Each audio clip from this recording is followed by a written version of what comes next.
তারেক রহমান বাংলাদেশে আসার পর কিছুটা তো পরিবর্তন হয়েছে, মানুষ দেখছে, মানুষ বুঝছে। বিএনপি মুখী ভাই বলছেন বিএনপি মুখী কিছুটা স্রোত বেড়েছে। আপনিও কি তাই মনে করেন? যেহেতু আমি যদি বিওয়াইএলসি এর রিপোর্টে আমরা অক্টোবর একটা রিপোর্ট 10 থেকে 25 অক্টোবরের মধ্যে চালানো জরুরি, তারা বলেছিল বিএনপি 20% জামায়াত 17% ভোট পাবে। কিন্তু আজকের যে রিপোর্ট সেখানে 70% আর 19% একটা বিষয় আসছে। জামাত পাবে 19% ভোট, আর 19% মানুষ বিএনপি জামাতকে চাই, 70% মানুষ বিএনপিকে চাই। এই জরিপটাকে আপনি কি মনে করেন? যা তারেক রহমান আসার পরে কি জামাত একটু পিছিয়ে পড়লো কিনা? জি, আপনাকে ধন্যবাদ। এখানে আসলে শুরুতে একটা কথা বলি। সেটা হচ্ছে জরিপ কি জনমতকে প্রভাবিত করে? নাকি জনমত জরিপকে প্রভাবিত করে বা জনমত জরিপে রিফ্লেক্টেড হয়? এটার অনেকগুলো জরিপ প্যারামিটার তো আছে। জনমতকে প্রভাবিত করার কথা নাকি? এখন মানুষ আরেকজনের মতামত শুনে তার মতামত সেদিকে হেলে যায় কিনা, এটাও দেখার বিষয় আছে। হুম। এটা সবসময় হয় না।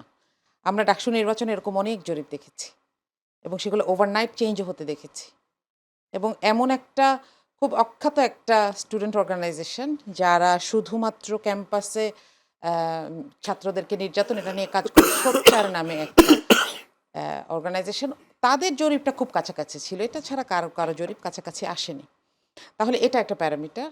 আর এখানে আমি আরেকটা কথা বলতে চাই, বিশেষ করে ইএসডি জরিপের ক্ষেত্রে কয়েকটা বিষয় আছে। আমার মনে হয় প্রথম আলোর হেডিংটা একটু মিসলিডিং। কারণ ইএসডি বলছে ৭৪% মানুষ মনে করে বিএনপি সরকার গঠন করবে। হুম। তা ৭৭% বলছে। ৭৭%। জি। তার মানে কি এটা যে ৭৭% মানুষ বিএনপিকে ভোট দিবে? ২ টা তো কথাটা আলাদা। কিন্তু প্রথম আলো এই ডাটা থেকে ওই রকম একটা হেডিং কিভাবে করে? এটা আমার কাছে খুব মিসলিডিং লেগেছে। দ্বিতীয়ত হচ্ছে যে একটা জরিপে আমরা জানি যদিও ২০,০০০ সংখ্যাটা খুবই insignificant related to the total number of voters in Bangladesh.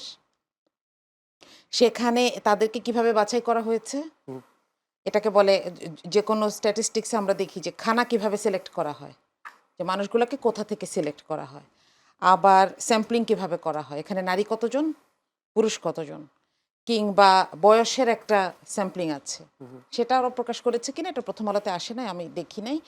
তো আমার মনে হয় সেগুলা হলেও আমরা আরেকটু ভালো করে বুঝতে পারবো। আর বেসলাইন হচ্ছে যে কোনো জরিপকে আমরা স্বাগত জানাই। এখানে প্রত্যেকটা রাজনৈতিক দলের, প্রশাসনের এখান থেকে টেক আছে, ঠিক আছে? এখন এখানে একটা ঘটনা দেখেন, এটার উপর ভিত্তি করে যদি একজন রিটার্নিং অফিসার উপস্থিত থাকা অবস্থায় একটি খুব জরিপে খুব হাই পেয়েছেন এরকম একটা দলের একজন প্রার্থীর পিএস আরেক দলের প্রার্থীকে, দলের না উনি স্বতন্ত্র প্রার্থী, তাকে ঘাড় ধাক্কা দিয়ে রিটার্নিং অফিসারের কার্যালয় থেকে বের করে দিচ্ছেন। জরিপের ফল যদি ওখানে যায় এবং আমাদের প্রশাসন প্রভাবিত হয় তাহলে এখানে টেনশন আছে, ঠিক আছে? তাহলে মানুষের সাইকোলজিকে প্রভাবিত করুক সেটা আরেকটা জিনিস, কিন্তু প্রশাসনকে তো নিউট্রাল থাকতে হয়, তাই না? তাহলে প্রশাসন যেন নিউট্রাল থাকে, জরিপ হতেই পারে, কিন্তু প্রশাসন যেন নিউট্রাল থাকে এবং প্রশাসন শেষ দিন পর্যন্ত নিউট্রাল থাকে, সেটা দেখার দায়িত্ব নির্বাচন কমিশনের। কিন্তু আজকে প্রধান নির্বাচন কমিশনার নিশ্চয়ই কি বলেছেন আপনি নিশ্চয়ই জেনেছেন। তিনি বলেছেন নির্বাচনী পরিবেশ পুরোপুরি সন্তোষজনক। এটা আজকে উনি এখন যে হাদির হত্যার কাহিনী নিয়ে উনি বলেছেন এটা বিচ্ছিন্ন ঘটনা, তাই না? তো এখানে একটা চরম দায়িত্ব জ্ঞানহীনতার একটা আভাস আমরা দেখতে পাই এবং আমরা আসলে শঙ্কিত যে তার হাতে যে বা তাদের হাতে যে নির্বাচনটা হতে যাচ্ছে সেটা কতখানি নিরাপদ হবে। ইভেন আমরা যদি লেভেল প্লেইং ফিল্ডের কথা চিন্তাও না করি, যে নিরাপদ হবে কিনা এটা নিয়েও আমি সন্দিহান। সন্ধ্যা, ধন্যবাদ। আপনার কাছে আরেকটা প্রশ্ন নিয়ে আসবো আমি একটু শরীফ ভাইয়ের কাছে। শরীফ ভাই, নির্বাচনী পরিবেশ নিয়ে মাহদি মুমতাজ বলছিলেন যে একজন রিটার্নিং কর্মকর্তার সামনে একজনকে ধাক্কা দিয়ে বের করে দেওয়া। আবার আরেকজন জামাতের পক্ষ থেকে একজন অভিযোগ করেছিলেন যে বাতিল হওয়ার মনোনয়ন বাতিল হওয়ার পর প্রশাসনের পক্ষ থেকে কেউ তালে দিয়েছেন, এরকম বিষয় আমরা দেখেছি। কিন্তু আজকে নির্বাচন কমিশন, প্রধান নির্বাচন কমিশনার যেভাবে বলছেন, তিনি বলছেন যে নির্বাচনী পরিবেশ আজকে পর্যন্ত সন্তোষজনক। আগামীকাল কি হবে হয়তো তিনি সেটা বলেননি। তিনি বলছেন নির্বাচন যতক্ষণই আসবে পরিবেশ হয়তো আরো সন্তোষজনক হবে। আপনি কি মনে করেন? ধন্যবাদ। জরিপের জায়গাটা আরেকটু বলি যে তারা কোন মেথোডোলজি ইউজ করেছে সেই বিষয়গুলো যদি পরিষ্কার করা হয়, আমাদেরকে খেয়াল রাখা দরকার যে এই জরিপগুলো আপনি যেটা বললেন যে ভোটের ফলাফলকে অথবা মানুষকে উদ্বুদ্ধ করার ক্ষেত্রে যেহেতু প্রভাব বিস্তার করে, সুতরাং এই জায়গাগুলোতে আমার মনে হয় যে ইলেকশন কমিশনকেও খেয়াল রাখা দরকার যে এই জরিপের যে ফলাফলগুলো আসছে, যে ফাইন্ডিংসগুলো আসছে, কি উদ্দেশ্যে আসছে সেটাকেও তারা ভোটকে প্রভাবিত করার চেষ্টা করছে কিনা এটি খেয়াল রাখা কিন্তু দরকার। আজকের আমি একটা কথা বলি দিই, একটা তথ্য দিই, সেটা হচ্ছে ইএসডি রিপোর্ট না, প্রথম আলো রিপোর্ট করেছেন, প্রথম আলোর সম্পাদক মতিউর রহমানও বলেছেন তাদের জরিপে বিএনপি অনেক দূরে এগিয়ে আছে। হ্যাঁ, এই জায়গাগুলো তো আমরা এর আগেও দেখেছি। তবে দুঃখজনক হলো যে এনসিপি যেখানে ছিল সেখান থেকে উঠতে পারছে না। নতুন রাজনৈতিক দল, নতুন বন্দোবস্তর কথা বলে যে মানুষের ঢল নেমেছিল তাদের পেছনে, তাদের যতগুলো জরিপে এখন পর্যন্ত দেখলাম, দেখা যাচ্ছে যে তাদের অবস্থানটা খুবই খুবই নগণ্য। হ্যাঁ, খুবই নগণ্য। আজকেও তো 2.6 হ্যাঁ, শতাংশ এই জায়গা থেকে তারা উঠতে পারছে না। মানুষ ভোট দিতে চায়। আর আপনি ইলেকশন কমিশনের কথা বলেছেন, গোয়ালা কখনো বলে না যে তার দুধ খারাপ। সে যে দুধটা বিক্রি করতে আসে সেটা কখনো খারাপ এটি বলে না। তো যাই হোক, এই জায়গাটা তাহলে তো আমি গলা যদি বলে যে দুধ ভালো খারাপ হলেও, তাহলে কি এখানে তো বাটপাড়ির বিষয়টা আসে। একটা জিনিস হচ্ছে যে আমার মনে হয় যে ইলেকশন কমিশনের অতি কথন একটা প্রবণতা দেখা যাচ্ছে। দ্বিতীয়ত হচ্ছে প্রথম দিক থেকেই তারা কতগুলো বিতর্ক তৈরি করেছে, বিশেষ করে এনসিপির প্রতীক বরাদ্দ নিয়ে, যেটা কাঙ্ক্ষিত ছিল না, এবং দীর্ঘদিন সেটি নিয়ে নানা ধরনের এক ধরনের মল্লযুদ্ধের পর প্রায় এনসিপির যে ডিমান্ডটা ছিল তার কাছাকাছি এসেছে। তো দীর্ঘ সময় এর পেছনে ব্যয় করেছে। গত কয়েকদিন ধরে দেখছি যে বিপুল সংখ্যক প্রার্থীর নমিনেশন ফর্ম সেগুলোকে বাতিল করে দিয়েছে। আমি যতটুকু জানি সিপিবির প্রেসিডেন্ট, সেক্রেটারি থেকে শুরু করে সবার নমিনেশন ফর্ম বাতিল করে দিয়েছে। কেন? কারণটা হচ্ছে মাস চারেক আগে তাদের কমিটি বদল হয়েছে, এবং এই কমিটি বদলের প্রতীক যেহেতু বরাদ্দ হয় দলের সাধারণ সম্পাদকের স্বাক্ষরিত চিঠির ভিত্তিতে, তারা তাদের সমস্ত প্রসিডিউরগুলো মেনটেন করে কাগজপত্রগুলি ইলেকশন কমিশনে জমা দিয়েছে। কিন্তু ইলেকশন কমিশন ভুলক্রমে তারা তাদের ওয়েবসাইটে এটা আপলোড করেনি। অথচ ওই পুরনো ওয়েবসাইট অনুযায়ী যে আগের সাধারণ সম্পাদক সেটি পরিবর্তন হয়েছে, সেই ফর্ম মানে রিটার্নিং অফিসারদের কাছে গেছে, তারা হিসাব মানে মিলিয়ে দেখেছে যে সাধারণ সম্পাদকের নামের ক্ষেত্রে পার্থক্য আছে, এবং সবার ফর্ম বাতিল করে দিয়েছে। তো এটি ওই পার্টির প্রবলেম না, প্রবলেমটা হচ্ছে ম্যানেজমেন্টের। এই ম্যানেজমেন্টের ত্রুটিগুলো তারা করছে। দ্বিতীয়ত হচ্ছে যে না, তারা যে এখন পর্যন্ত খুব ফেয়ারলি আগাচ্ছে আমার কাছে সেটি মনে হয় না। তবে এই কথাটা এখানে প্রার্থীদেরও কি আপনি দোষণীয় দেখেন না? প্রার্থীদের কতগুলো জায়গা আছে, যেমন মনে করেন অনেকের বাতিল হয়েছে, তার মামলা গোপন করেছেন। অনেকে আছেন যিনি তার স্বাক্ষর দেওয়ার কথা 1% ভোটার, সেখানে অন্য এলাকায় আসনের ভোটারদের স্বাক্ষর নিয়ে জমা দিয়েছেন। দায়িত্ব প্রার্থীদেরও আছে, উভয় পক্ষেরই আছে। তবে আমরা অনেকগুলো প্রবলেম যখন আমাদের কাঁধের উপরে আসে তখন আমরা বুঝতে পারি যে এটি সমস্যা। আমি 18 সালের নির্বাচনে আমি নিজে প্রার্থী হয়েছিলাম। আমার একটা এক্সপেরিয়েন্স বলি, যত সংখ্যক কাগজপত্র এখানে জমা দিতে হয়, আমার মনে হয় যে অপ্রয়োজনীয় প্রচুর কাগজপত্র এখানে দিতে হয়, এবং সেখানে একেবারে যেভাবে সংশোধন করা, বিশুদ্ধ করার জন্য যে প্যারামিটারগুলো, অনেকগুলো জায়গা আছে যে জায়গাগুলোকে আসলে ত্রুটিপূর্ণ। সুতরাং একজন প্রার্থী, আপনি এই যে একটা পার্সেন্টেজ যোগ করে দিয়ে এত সংখ্যক ভোটার, এটা তো আমি মনে করি যে নির্বাচনের মৌলিক যে বৈশিষ্ট্য তার পরিপন্থী। একজন মানুষ ভোটের আগেই জানিয়ে দিচ্ছে যে আমি আপনাকে সাপোর্ট করছি, তার মানে হচ্ছে আমি আপনাকে ভোট দিচ্ছি। কিন্তু ভোট তো আসলে গোপনের কথা। আমি 500 মানুষের কাগজপত্র নিয়ে একজনের সাথে জমা দেওয়া মানেই হচ্ছে আমি ধরে নিচ্ছি যে ওই মানুষটা এইগুলো আমার। আমি আসছি আপনার কাছে। মার্জিয়া মমতাজ, আপনি জানেন নিশ্চয়ই হলফনামা প্রার্থীরা জমা দিয়েছেন। সেখানে হলফনামায় একটা, আমি যদি একটু তথ্য দিই, জামায়াত আমির ডক্টর শফিকুর রহমানের আয় বছরে 3,60,000 টাকা, জাতীয় পার্টির চেয়ারম্যান জি এম কাদের আয় 4 লাখ টাকা, তারেক রহমানের বার্ষিক আয় 6,76,000 টাকা, জাতীয় পার্টির মহাসচিব স্বামী আহমেদ পাটোয়ারির বছরে 33 লাখ টাকা, নাহিদ ইসলামের বার্ষিক আয় 16 লাখ টাকা, মির্জা ফখরুলের সম্পদ আছে 4,06,54,000 টাকা, বার্ষিক আয় 11,83,000 টাকা, ইসলামী আন্দোলন নায়েবে আমির ফয়জুল করিমের বার্ষিক আয় 14 লাখ, 2008 সালে নগদ ছিল 20,000 টাকা, বর্তমানে বেড়ে হয়েছে 31,12,000 টাকা। আমার প্রশ্ন, প্রথম প্রশ্ন হচ্ছে এই যে নেতাদের এই বার্ষিক আয়ের হলফনামাটা কতটুকু বিশ্বাসযোগ্য? জি, খুব ভালো প্রশ্ন। এটা আসলে যাচাই না করে তো নির্বাচন কমিশন কি এটা যাচাই করেছে? যাচাই করতে হবে। আপনি যদি একটা তথ্য চান যেটা আপনার প্রার্থিতাকে ভ্যালিড করার জন্য জরুরি, তাহলে তাদের একটা মেকানিজম থাকতে হবে যেটা দিয়ে তারা যাচাই করতে পারে। তাহলে নির্বাচন কমিশনই আমাদেরকে জানাক যাচাই করে যে এটা কতটুকু সত্য বা মিথ্যা, আমরাও জানতে চাই। দ্বিতীয়ত, নির্বাচন কমিশনে এখানে একটা ব্যাপার আছে। দেখেন, আপনি একটু আগে বলছিলেন যে নতুন বন্দোবস্তের কথা বলেও এনসিপির জনসমর্থন বাড়ছে না। এটাকে যদি আমি একটু অন্যভাবে বলি, যে নতুন বন্দোবস্তের দায় কি শুধু এনসিপির? আমরা সবাই কি সেখানে প্রতিজ্ঞাবদ্ধ নই? সেই প্রতিজ্ঞার মধ্যে কি ইসি নাই? দেখেন, ইসির আমি কয়েকটা কেস একটু বলি। কক্সবাজার ২ আসনে জামাতের প্রার্থী হামিদুর রহমান আজাদের মনোনয়নপত্র বাতিল হলো কেন? কারণ হাসিনার সময়ের একটা ক্যাঙ্গারু কোর্টের রায় ছিল। একই রায় সিরাজগঞ্জ ৪ আসনের জামাতের প্রার্থীর ব্যাপারেও, কিন্তু তারটা আবার বাতিল হয় নাই। আবার দেখেন ওখানে রিটার্নিং এখানে কর্মকর্তা খুব সচেতন হয়তো, অথবা জি, উনি মনে একটা বলে দিয়ে সমন্বয় দিয়েছেন। থাকতে হবে তো।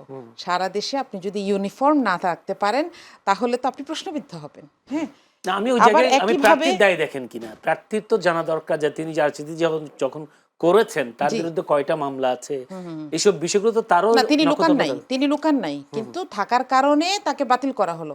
তাহলে এটা তো ইউনিফর্ম হবে, সবার ক্ষেত্রে হবে। আবার দেখেন, দ্বৈত নাগরিকত্বের ক্ষেত্রে কেউ কেউ অ্যাপ্লাই করেছেন, এখনো কাগজপত্র এসে পৌঁছায় নাই, সেজন্য বাতিল করা হয়েছে। অথচ আপনি তারেক রহমানের অ্যাপ্লিকেশনে দেখেন, সেখানে দ্বৈত নাগরিকত্বের ব্যাপারে ইনফরমেশন নাই, ইনফরমেশন বক্স ইজ ব্ল্যাঙ্ক। সেটার ব্যাপারে কি কেউ প্রশ্ন করবে আপনার মনে হয়? তাহলে নির্বাচনের বা একটা নির্বাচন বৈশিষ্ট্য কমিশনও প্রশ্ন করে নাই করে নাই, করে নাই। নির্বাচনের ফেয়ার নির্বাচনের একটা বৈশিষ্ট্য হচ্ছে এখানে একটা অনিশ্চয়তা কতক্ষণ পর্যন্ত থাকবে? ফলাফল ঘোষণার আগ পর্যন্ত থাকতে হবে। এটাই হচ্ছে ফেয়ার ইলেকশন। ভাই আপনি যেটা আপনি বলছিলেন কি যে মনে করেন কি স্বতন্ত্র, বিএনপির পক্ষে প্রশাসন এরকম মনে করেন কিনা আপনি? আমি মনে করি না, এটা প্রমাণিত, দেখা যাচ্ছে। প্রমাণিত। হ্যাঁ, হলফনামার যে বিষয়টা, জামায়াত আমিরের বছরে ৩,৬০,০০০ টাকা, তার মান্থলি ইনকাম পড়ে ৩০,০০০ টাকা। রাজধানীর মতো জায়গায় ৩০,০০০ টাকা দিয়ে জীবনযাপন করা কতটা সম্ভব? আপনি সাধারণ জ্ঞানে যদি বলেন, সাধারণ মানুষ হিসেবে। জি। এখন এইটা ব্যাখ্যা করার দায়িত্ব তার। অসম্ভব এটা আমি বলব না। আবার জামাতের অনেক প্রার্থীরই এরকম দেখবেন, তার চাইতে স্ত্রীর আয় বেশি। ফ্যাক্ট। এটা মাওলানা মতিউর রহমান নিজামীরও ছিল। কারণ তিনি ফুল টাইমার ছিলেন সংগঠনে, এবং তার স্ত্রী একটা স্কুলের প্রিন্সিপাল ছিলেন। আর শফিকুর রহমান সাহেবের ক্ষেত্রে কি, এটা আমরা জানতে চাই, আমরা জানতে চাইবো। কিন্তু এটা অসম্ভব কিছু না। তার মানে উনি তো এটা বলেননি যে উনি ওনার পরিবারের একমাত্র ইনকাম সোর্স, এটা বলেননি। তার ছেলেমেয়েরা কর্মক্ষম, তাহলে সেক্ষেত্রে তার এই ইনকাম চলে আসতেই পারে, তাই না? আমরা শুনেছি তার নাম, তিনি ক্লিনিকের মালিকও।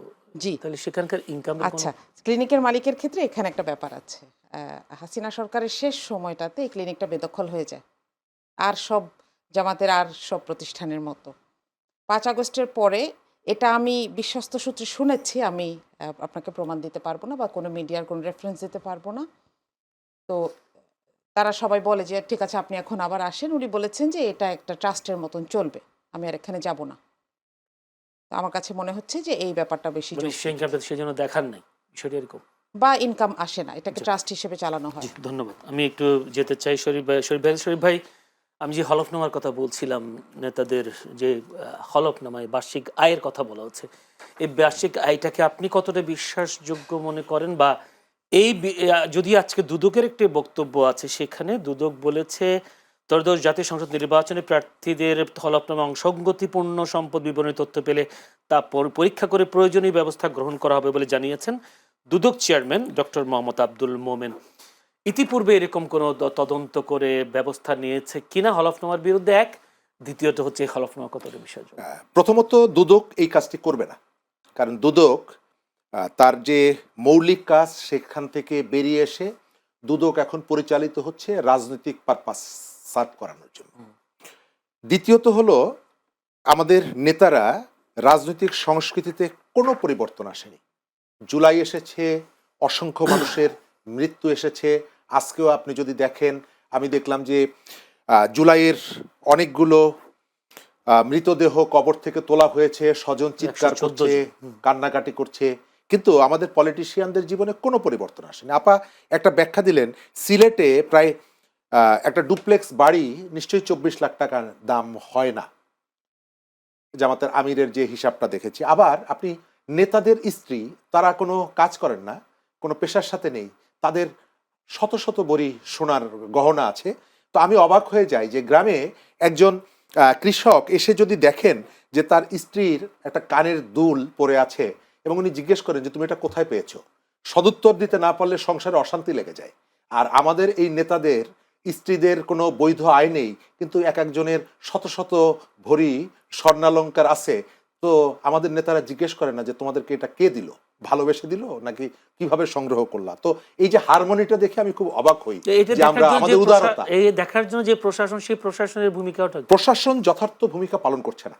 এবং শুধুমাত্র এইটা দিয়েই আপনি দেখেন যে আজ থেকে 1 বছর আগে যে ছাত্র নেতাটি মন্ত্রিসভা থেকে বেরিয়ে এসে বললেন যে আমার ব্যাংক অ্যাকাউন্টে মাত্র 10,000 টাকা আছে, নাহিদ ইসলামের কথা আমি বলছি, 1 বছরের মাথায় 18 লক্ষ টাকা না 20 লক্ষ টাকা, বলছে যে আমি কনসালটেন্সি করেছি, আমি টিউশনি করেছি। ঢাকা শহরে যারা টিউশনি করে কতটা কষ্ট করে তাদেরকে চলতে হয় আমরা এটা জানি। এখানে টিউশনি করে যদি মাসুদের মতো আপনি 1 কোটি টাকার মালিক হয়ে যান, তাহলে সবারই তো টিউশনি করারই কথা। এগুলো যে এক ধরনের পাবলিককে বোঝানো এবং এক ধরনের ধাপ্পাবাজি, এটা পরিষ্কার। এবং এর ভেতর থেকে পরিষ্কার হওয়া যায় যে আমাদের সংস্কৃতির পরিবর্তন হয়নি। আপা যেটি বললেন যে বিভিন্ন জায়গায় প্রার্থীদের জোর করে মনোনয়ন বাতিল করে দেওয়া হচ্ছে। যখন এই কাজটি হবে, এটি প্রতিকারের জন্য আপনি আইনগত পদ্ধতিতে যাবেন, নাকি কুড়িগ্রামের মাহবুব সালেহির যে মনোনয়ন বাতিল করার পর যেভাবে আপনি তেড়ে গিয়েছেন ডিসির কাছে যে তুমি ইসকনের সদস্য, তুমি ফ্যাসিস্ট, তুমি অমুক তমুক। তো আপনি যখন মেজর আখতারুজ্জামান 24-এর ইলেকশনে, শেখ হাসিনার আমিডামির নির্বাচনে, ওই ইলেকশনে অংশগ্রহণ করে জুলাইয়ের অভ্যুত্থানের সময় প্রকাশ্যে টেলিভিশনে বক্তৃতা করে বলেছে যে যারা আন্দোলন করছে এরা সবাই রাজাকার, এই ব্যক্তি গত 1 বছর অনবরত বলেছে হাসিনাকে আটকে রাখতে পারবেন না, তিনি এসে লিডারশিপ গ্রহণ করবে। সে যখন ফিরে আসছে, তাকে আপনি দলে গ্রহণ করছেন, তখন সে আর ফ্যাসিস্ট থাকছে না। কিন্তু কুড়িগ্রামের ডিসি ফ্যাসিস্টের সহযোগী হয়ে যাচ্ছে, ইসকনের সদস্য হয়ে যাচ্ছে। আপনি যদি অনবরত প্রশাসনের উপরে এইভাবে মব ক্রিয়েট করে প্রেশার ক্রিয়েট করেন, তাহলে সেই প্রশাসন নির্দলীয়ভাবে দায়িত্ব যেমন পালন করতে পারবে না, স্বাভাবিকভাবে দায়িত্ব পালন করতে পারবে না। সুতরাং প্রশাসনকে, আপনি যদি কোথাও অন্যায় আচরণের শিকার হন প্রশাসনের মাধ্যমে, তার জবাব দেওয়ার নিয়মতান্ত্রিক একটা পদ্ধতি আছে, যে পদ্ধতিটা যদি প্রশাসনের স্বাভাবিক গতিকে, কাজকে বিঘ্নিত করে বা ব্যাহত করে, সেই কাজটা করা কোনোভাবে উচিত হবে না। ধন্যবাদ মারদিয়া মমতাজ। মেজর আখতারুজ্জামানের বিষয়টা এসছে, যে মেজর আখতারুজ্জামান একজন বীর মুক্তিযোদ্ধা, অবশ্যই তাকে সম্মানের সাথে শ্রদ্ধা করি। কারণ এই আখতারুজ্জামান জামায়াতের সাথে যুক্ত, যিনি এভাবে বলছেন যে আওয়ামী লীগের পক্ষে কথা বলেছিলেন, এমন একজন ব্যক্তি জামায়াতে অংশগ্রহণ ঢুকলো, জামায়াতও তাদেরকে গ্রহণ করে নিল। জামায়াত কি এই কারণে গ্রহণ করেছে যে তাদেরকে মুক্তিযুদ্ধ বিরোধী সংগঠন বলা হয়? এখন মুক্তিযোদ্ধারা সেখানে জুটলে একসময় তারাও বলতে পারে আমরা মুক্তিযোদ্ধার পক্ষের মানুষ, মুক্তিযোদ্ধার দল দাবি করতে পারে, সেই কারণে কি আখতারুজ্জামানকে না? না, কারণ এরকম সুযোগ আরও ছিল, জামাতে আরও অনেক মুক্তিযোদ্ধা আছেন, তাদেরকে নিয়ে তো কখনো এই ব্র্যাগিংটা জামাত করে নাই। হ্যাঁ, একটা জিনিস খেয়াল করবেন যে এখানে কোনো নমিনেশন বাণিজ্য নাই। মেজর আখতারুজ্জামানকে কিন্তু কোনো নমিনেশন দেয়া হয় নাই। তিনি যেভাবে জামাতে রিক্রুটেড হতে হয় সেই পথ অনুসরণ করে মাত্র ঢুকেছেন। তিনি টিকে থাকেন কিনা সেটা সময়ে বলে দিবে, এবং এখানে টিকে থাকাটা বেশ কষ্টকর। তাকে বিভিন্ন রকম স্কিল অর্জন করতে হবে, পড়াশোনা করতে হবে, সেই পথটা তার জন্য খোলা। এটা যে কারোর জন্য খোলা। হ্যাঁ, এখন তার ব্যাপারে কি কোনো ফৌজদারি মামলা আছে কিনা, সেটার ব্যাপারে কোনো দল কোনো ব্যবস্থা নিচ্ছে কিনা, সেটা অন্য বিষয়। কিন্তু একজন মানুষ, তিনি যদি বলেন যে আমি আমার ভুল বুঝতে পেরেছি, তাকে জামাত সুযোগ দিয়েছে, কিন্তু তাকে তো জামাতকে রিপ্রেজেন্ট করার দায়িত্ব এখনই দিয়ে দেওয়া হচ্ছে না। এখানে কোনো নমিনেশন বাণিজ্য নাই, এখানে কোনো টাকা পয়সার লেনদেন নাই, তাই না? তো এখানে আমার মনে হয় এইটা নিয়ে অনেক কথা বলা হচ্ছে, অনেক বেশি হাইলাইট করা হচ্ছে, কিন্তু অন্যান্য জোটগুলোতেও কিন্তু এই কাহিনীগুলো হচ্ছে, তাই না? বিএনপিতেও দলবদ্ধ হয়ে এসে আওয়ামী লীগ থেকে জয়েন করছেন, এক একজন স্লোগান দিতে গিয়ে ভুল করছেন, তাই না, মিডিয়ার সামনে। তো এইগুলো আসলে একটা বিপ্লব পরবর্তী সময়ে এগুলো কিছু আমরা দেখছি, কিন্তু একটা দলকে বারবার প্রশ্ন করা হচ্ছে তাদেরকে বিতর্কিত করার জন্য। আমার মনে হয় এই ব্যাপারটা উদ্দেশ্যমূলক।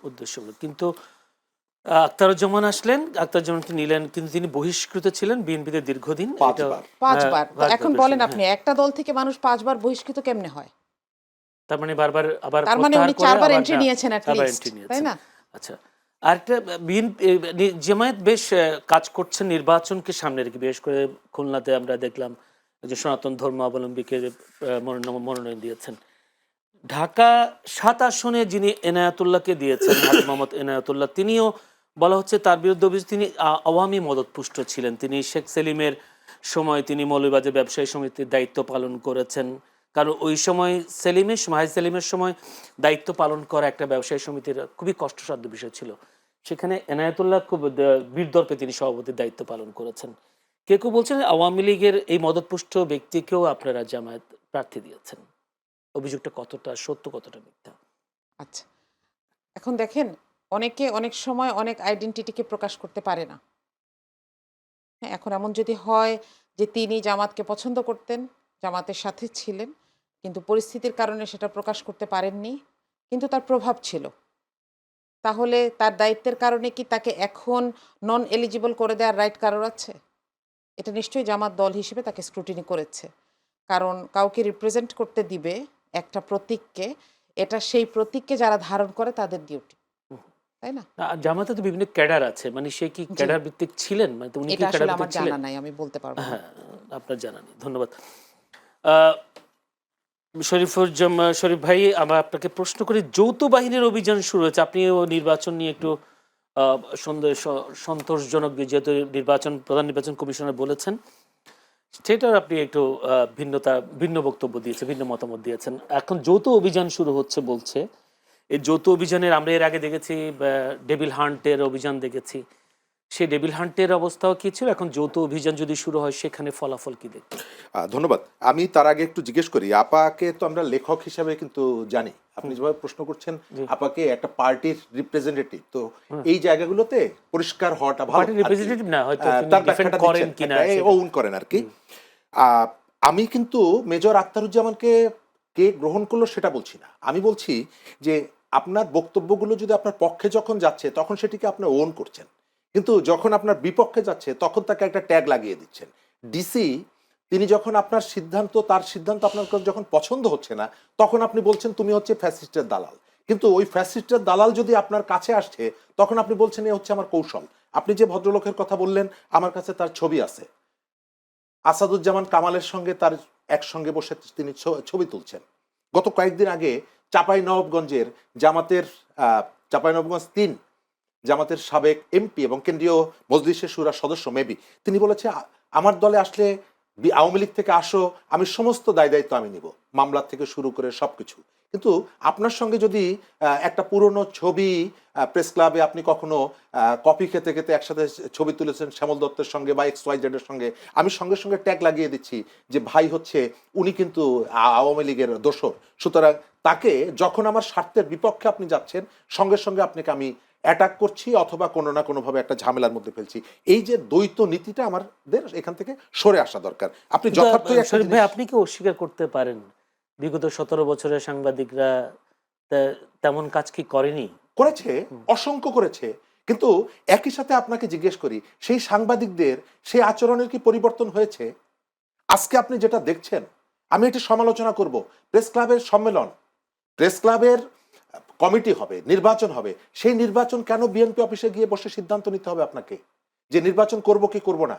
তাহলে গত 15 বছর আমরা যে অভিযোগগুলো শুনি যে আমরা বাধ্য হয়েছি, ডিজিএফআই আমাদেরকে চাপ দিয়ে আওয়ামী লীগের মানে আনুগত্য স্বীকার করতে বাধ্য করেছে, কিন্তু আমি তো এখন দেখছি নো, আমাদের অনেকের মধ্যে দাসত্বের একটা প্রবণতা ছিল, জি, দাসত্ব করার একটা প্রবণতা ছিল। এখন যেটা দেখতে পাচ্ছি, আমি অনেকগুলো জায়গায় বিএনপির প্রশংসা করি, আবার কোথাও কোথাও সমালোচনা করি।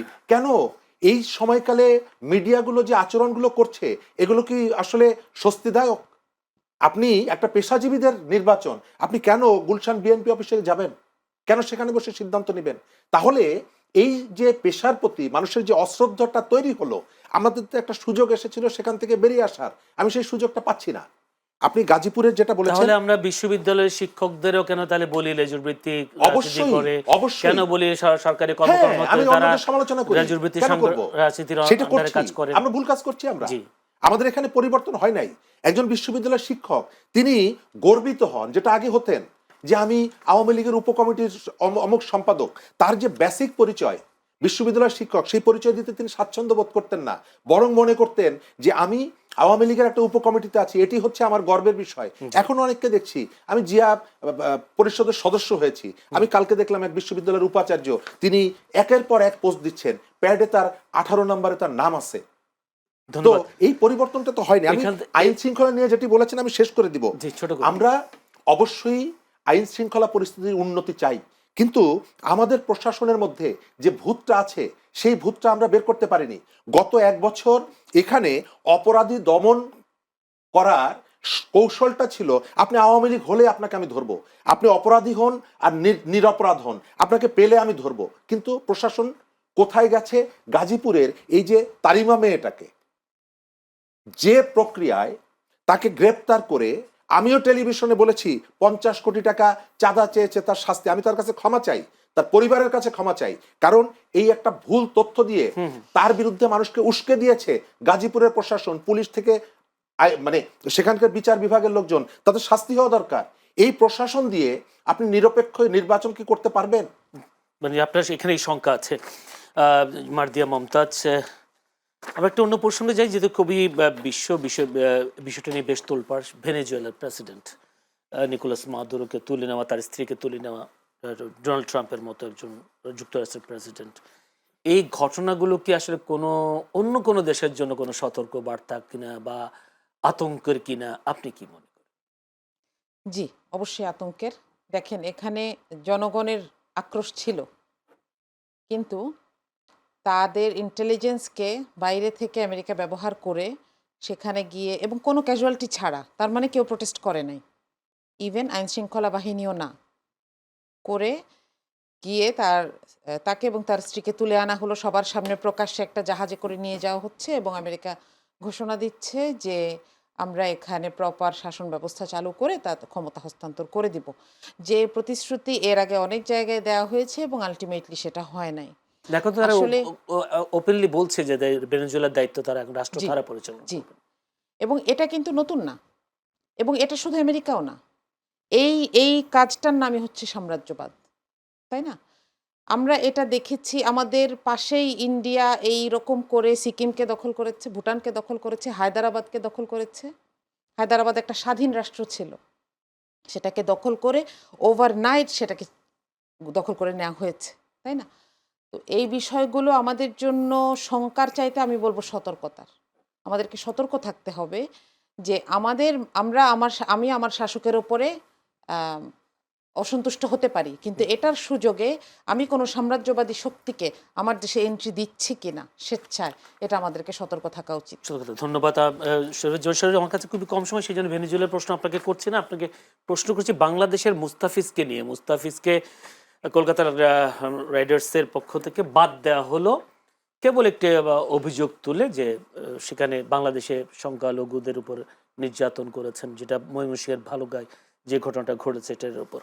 আজকে বাংলাদেশের পক্ষ থেকে আইপিএল এর সমস্ত খেলা অনুষ্ঠান প্রচারে নিষেধাজ্ঞা দিয়েছে, যা একটা প্রজ্ঞাপনা জারি করেছে।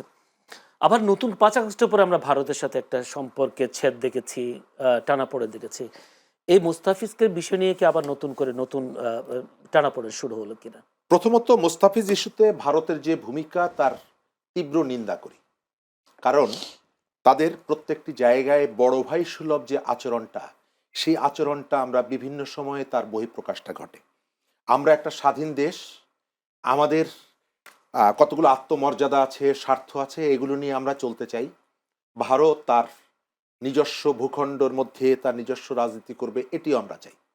আমরা যেমনিভাবে তার পায়ে পাড়া দেওয়ার চেষ্টা করব না, যে চেষ্টাটা মাঝে মধ্যে এখান থেকে হয় উস্কানি দেওয়ার চেষ্টা হয়, এবং এর ভেতর থেকে সেখানকার একটা উগ্রপন্থী অংশ, এখানকারও একটা উগ্রপন্থী অংশ, তাদের মধ্যে একটা ভেতরে ভেতরে একটা নেগোসিয়েশনের কারণে উভয় অংশ লাভবান হয়, কিন্তু বিঘ্নিত হয় জাতীয় স্বার্থ।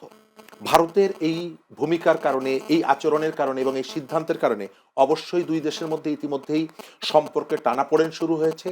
এবং গত কয়েকদিন আগে জয়শঙ্কর বেগম খালেদা জিয়ার মৃত্যুর পর এসে যেভাবে অনেকগুলো মিষ্টি কথা বলেছিলেন, সেই কথার সাথে সর্বশেষ যে মোস্তাফিজ ইস্যুতে সিদ্ধান্তটা, এটা সাংঘর্ষিক। আমরা চাইব অনেকগুলো জায়গাকে রাজনীতির বাইরে রাখার জন্য, পারস্পরিক ধর্মবিশ্বাস থেকে অনেকগুলো বিষয়ে যে ক্ষোভের জন্মটা তারা দেওয়ার চেষ্টা করছে, সেখান থেকে তারা নিবৃত্ত হবে এবং যে সমস্ত ইস্যুগুলোতে উত্তেজনা তৈরি করতে পারে সেই ইস্যুগুলো পরিহার করবে, পারস্পরিক খোলা মন নিয়ে আলোচনা করবে। আবার আমি অনুরোধ করব, মোস্তাফিজ ইস্যুতে ভারত যে সিদ্ধান্ত নিয়েছে সেই সিদ্ধান্তটা তারা প্রত্যাহার করুক।